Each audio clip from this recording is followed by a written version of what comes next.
Joaquin El Chapo Guzman, one of the biggest drug traffickers of all time.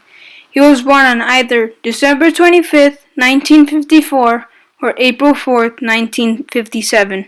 He dropped out of school in third grade to work with his father, which would normally beat him. He started selling marijuana when he was about 9 years old.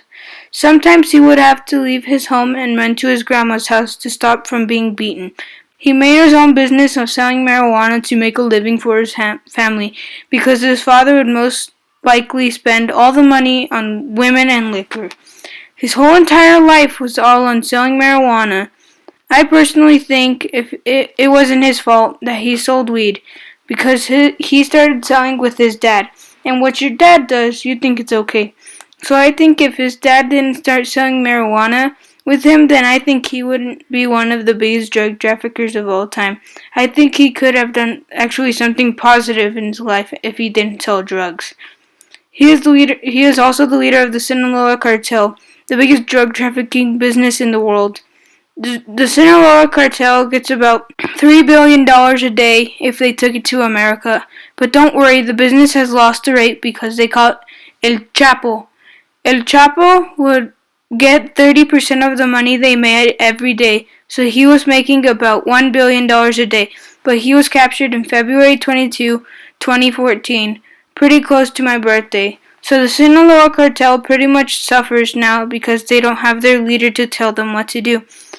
Most people are disagreeing on whether he actually did get caught because the other time in 2001 he escaped, and most people are arguing if it really is him or just a regular decoy because they captured him in a $98 hotel with one weapon, and they were asking where would be his whole entire crew of 300 soldiers. Why was he in a $98 hotel when he could have been in a $1,000 hotel?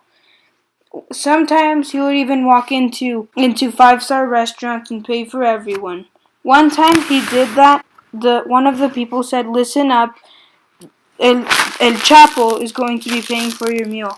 Just eat your meal and you guys can walk away. El Chapo will pay for everything." Pablo Emilio Escobar Gaviria, or also known as El Patron, is nothing compared to El Chapo because all Pablo Escobar sold was cocaine. El Chapo, he sold cocaine, marijuana, heroin, and also methamphetamine. So if you judged Pablo Escobar to El Chapo Guzman, El Chapo would most likely be the worst.